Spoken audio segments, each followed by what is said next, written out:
নমস্কার। উত্তরবঙ্গের ভোট পরিস্থিতির ভিডিওর দ্বিতীয় অংশ নিয়ে হাজির হয়েছি আপনাদের সামনে। অনুগ্রহ করে চ্যানেলটি সাবস্ক্রাইব করে সঙ্গে থাকবেন। আগেই তৃণমূলের হাতছাড়া হয়েছিল ধূপগুড়ি। হারানো ধূপগুড়ি 2023-এ তৃণমূলকে ফিরিয়ে দিয়েছিলেন নির্মল চন্দ্র রায়। কিন্তু লোকসভা ভোটে ওই বিধানসভা আসনে 6000-এরও বেশি ভোটে লিড পান বিজেপি প্রার্থী।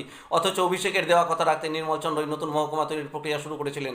তার প্রতিপক্ষ ছিলেন বিজেপির নরেন্দ্রচন্দ্র রায়। এদিকে আবার বিদ্রোহী খগেশ্বর স্বপ্না বর্মনের পাশে থাকবেন কিনা তাতেও খুব একটা ভরসা পাচ্ছে না শাসক দল।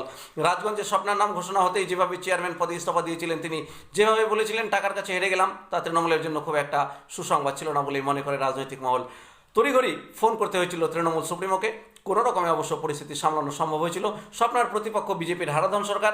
স্বপ্নার রাজনীতিতে নতুন হলেও হারাধন পুরনো। স্বাভাবিকভাবেই উন্নয়ন বনাম পরিবর্তনের জোর লড়াই এবার হবে, এটাই স্বাভাবিক। জেতার বিষয়ে দুজনেই আশাবাদী। তবে চা বাগানের অতি সাধারণ পরিবার থেকে উঠে আসা বুলা চিক বড়াইকের উপর এবারও ওই কেন্দ্রেই ভরসা রাখছেন মুখ্যমন্ত্রী।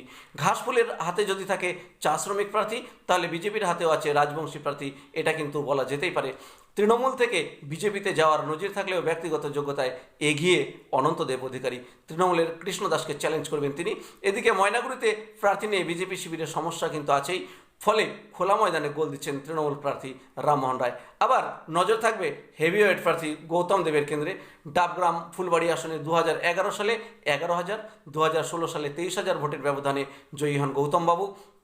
2019 সালে এই কেন্দ্রের রাজনীতির সমস্ত অঙ্ক ভুল প্রমাণ করে বিজেপি লোকসভায় তৃণমূলের সঙ্গে 86,107 ভোটের ব্যবধান তৈরি করে জয়ী হয় তারা। আর 2021-এর বিধানসভা নির্বাচনে সেই গৌতম দেবকে হারিয়ে দেন বিজেপির শিখা চট্টোপাধ্যায়।